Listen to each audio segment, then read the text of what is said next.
आप देख रहे हैं ट्रांजिशन एलिमेंट्स वॉल्यूम नंबर 21। इसमें यहाँ पर देखेंगे वाक्य 5 प्रकार के वाक्यों में से 3 प्रकार के वाक्यों की चर्चा पिछले अंक अर्थात वॉल्यूम 20 में हुआ है। अब यहाँ वॉल्यूम 21 में हम देखेंगे इनडायरेक्ट स्पीच जब बनाते हैं अर्थात रिपोर्टेड स्पीच जब बनाते हैं तो उसका जो आरएस का भाग है रिपोर्टेड स्पीच का जो भाग है उसमें अगर आपको कोई इंट्रोगेटिव सेंटेंस रहा है या फिर कोई एक्सक्लेमेटरी सेंटेंस रहा है तो आप उसको किस प्रकार से बनाएंगे इसे हम इस अंक में देखेंगे। तो आइए मेरे साथ चलिए।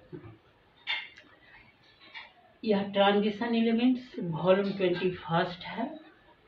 हमने लिखा एक्सक्लेमेटरी सेंटेंस अर्थात मैं अभी बोला आपको कि वाक्य का ये जो डायरेक्ट स्पीच है डायरेक्ट स्पीच के जो भीतर का सेंटेंस है इस भीतर का सेंटेंस को देखकर हम लोग जज करेंगे। इससे हम जज करेंगे कि यह वाक्य 5 प्रकार के वाक्यों में से कौन सा है। तो यहाँ एक्सक्लेमेशन का साइन है इसलिए इसे एक्सक्लेमेटरी सेंटेंस के अनुसार से बनाएंगे। तो पहला सूत्र है कि चेंज आरवी आरवी को चेंज करेंगे अर्थात ये जो वाक्य है सैड इस सैड को चेंज कर देंगे। चेंज कर क्या लिखेंगे एक्सक्लेम या क्राई फिर with joy sorrow surprise anger contempt regret applause में बदलेंगे। तो यहाँ हम देखा कि राम सैड इस सैड जो है ये सैड है सैड को हम बदल रहे हैं एक्सक्लेम्ड विथ। अब यहाँ पर में है एक्सक्लेम्ड विथ में बदला सैड को एक्सक्लेम्ड विथ में बदला और ये देखिए यहाँ नंबर 1 दिया हूँ ये पहला प्रकार का चेंज यहाँ पर डील हुआ है। ये सरप्राइज है ये इसको कैसे जानेंगे तो व्हाट अ स्वीट सॉन्ग जो ये सेंटेंस है इसमें आश्चर्य समझ में आती है इसलिए इसको एक्सक्लेम्ड विथ या क्राइड विथ भी लिख सकते हैं। Joy sorrow surprise anger contempt regret applause में से सरप्राइज को चूज करेंगे और लिखेंगे। तब हमने देखा यहाँ तक हमने बनाया राम एक्सक्लेम्ड विथ सरप्राइज। अब है दूसरा स्टेप है कि रिमूव इन्वर्टेड कॉमा। अब ये जो यहाँ तक हमने कर लिया एक्सक्लेम्ड विथ सरप्राइज कर लिया अब इस रिमूव इन्वर्टेड कॉमा को रिमूव कर दिया मतलब हटा दिया। हटा देने के बाद में लिखा कि remove inverted comma and right that इसको हटाकर हमने दैट लिखा। दैट लिखने के बाद ये दूसरा है ये दूसरे नंबर का चेंज हुआ है इसलिए इसके नीचे अंडरलाइन करके हमने 2 किया है। अब इसके बाद राइट आरएस ये जो इन्वर्टेड कॉमा के अंदर का जो वाक्य है उसको आरएस कहेंगे। इस आरएस को लिखेंगे कैसे लिखेंगे आरएस को लिखेंगे सब्जेक्ट पहले फिर वर्ब फिर ऑब्जेक्ट के रूप में लिखेंगे। तो यहाँ देखिए जब भी एक्सक्लेमेटरी सेंटेंस रहेगा तो उसको ईट से शुरू करेंगे। ईट ये ईट हुआ इसका सब्जेक्ट। उसके बाद में ये पास्ट टेंस है ये सैड है इसलिए पास्ट टेंस है तो इसलिए ईट के साथ वाज लगकर ये स्वीट सॉन्ग जो कि है यह आ जाएगा। आप यहाँ पर मैं ऐसे भी लिख सकते थे it was a very sweet song ऐसे भी लिख सकते थे। इस प्रकार मैं एक वाक्य से ही लेकर चला हूँ। तो ये डायरेक्ट स्पीच है और ये इनडायरेक्ट स्पीच है। अगला वाक्य मैं लिया हूँ इंट्रोगेटिव सेंटेंस से। तो यहाँ इंट्रोगेटिव सेंटेंस हम देखेंगे कि इंट्रोगेटिव सेंटेंस दो प्रकार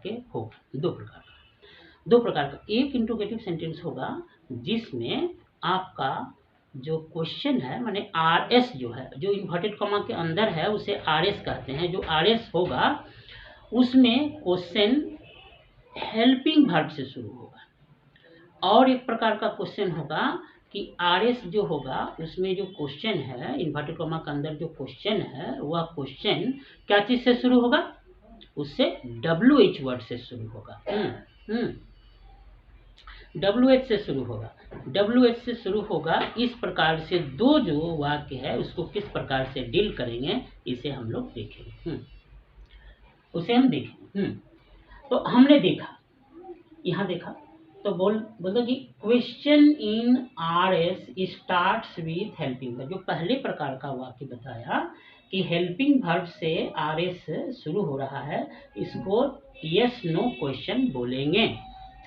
अच्छा, इसमें पहले मैं क्वेश्चन में आ गया, तो ये आपका Ram said to me are you well. ये जो क्वेश्चन है ये आपका ये यहाँ से यहाँ तक का जो पार्ट है इसको हम लोग RS बोलेंगे, RS, ये RS है।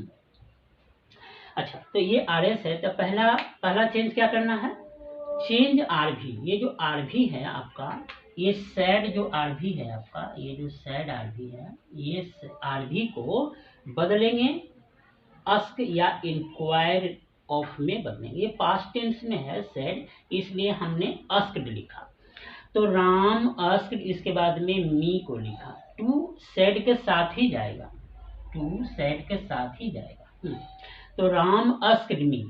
उसके बाद दूसरा स्टेप है, इसलिए पहला स्टेप यहाँ खत्म हो गया। यहाँ पर में हमने रोमन 1 लिखा है कि पहला स्टेप खत्म हुआ। दूसरा स्टेप है कि remove inverted comma and right if या वेदर। ज्यादातर इफ लिख करके कीजिए, वेदर का स्पेलिंग में परेशानी हो सकता है। फिर मैं इफ से लेकर चला हूँ, तो आप इन्वर्टेड कॉमा को हटा दिए और हटा करके इफ को लिखा। ये सेकेंड स्टेप हो गया। थर्ड स्टेप है राइट RS।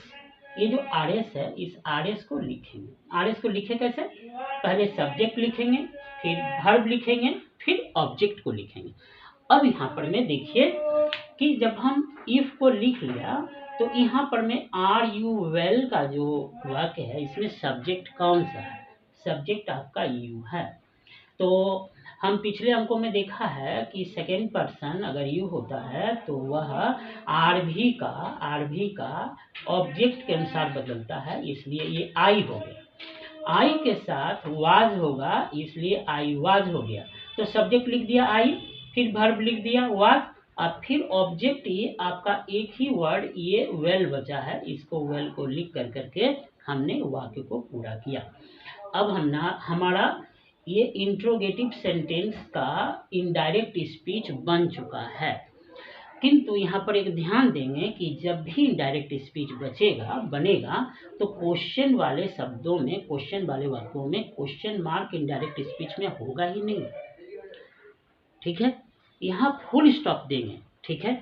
अगला क्वेश्चन हम चलते हैं, ये दूसरे प्रकार का RS का दूसरा प्रकार का वाक्य हुआ कि ये RS जो कि है WH वर्ड से शुरू हो रहा है।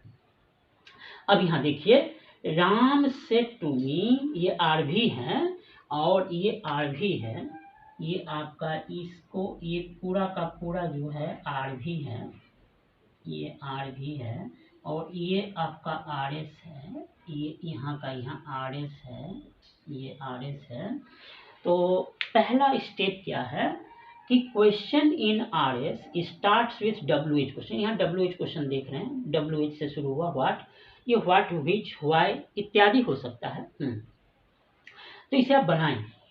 तो पहला स्टेप क्या था, ये स्टेप नंबर 1 है, चेंज RV। ये सेड टू को हमने चेंज किया, सेड टू दोनों को चेंज किया, चेंज करके हम लिखा आस्क्ड। तो ठीक है, राइट आस्क या इंक्वायर्ड ऑफ भी लिख सकते हैं। तो राम आस्क्ड हो गया, पास्ट टेंस में था इसलिए आस्क का V2 पास्ट टेंस हुआ। तो आस्क्ड लिखा। आस्क लिखने के बाद में सेकंड स्टेप ये यहाँ पर में हम दे सकते हैं आपका ये फर्स्ट स्टेप, यहाँ पर में 1 रोमन दे सकते हैं, ये 1 हो गया। अब सेकंड स्टेप में रिमूव इन्वर्टेड कॉमा, इस इन्वर्टेड कॉमा को हमने रिमूव कर दिया। रिमूव करने के बाद राइट WH वर्ड, इसके बाद में हम WH, यहाँ जो WH वर्ड था, इसको हम लिखा। ये सेकेंड स्टेप है हमारा, ये सेकेंड स्टेप है।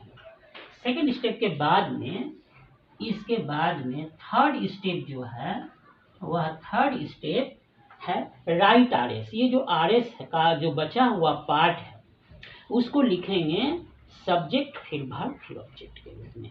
तो सब्जेक्ट लिखें, यहाँ पर में यू सब्जेक्ट है जो मी के अनुसार बदलकर आई हुआ, ये सब्जेक्ट हो गया।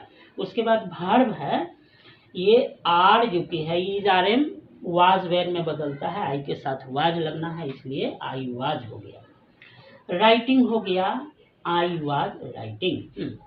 व्हाट आई वाज राइटिंग, ये हमारा सेंटेंस बन गया है। यहाँ पर फिर ये क्वेश्चन मार्क है, किंतु यहाँ क्वेश्चन मार्क नहीं देंगे, फुल स्टॉप देंगे, इस बात का ध्यान रखेंगे।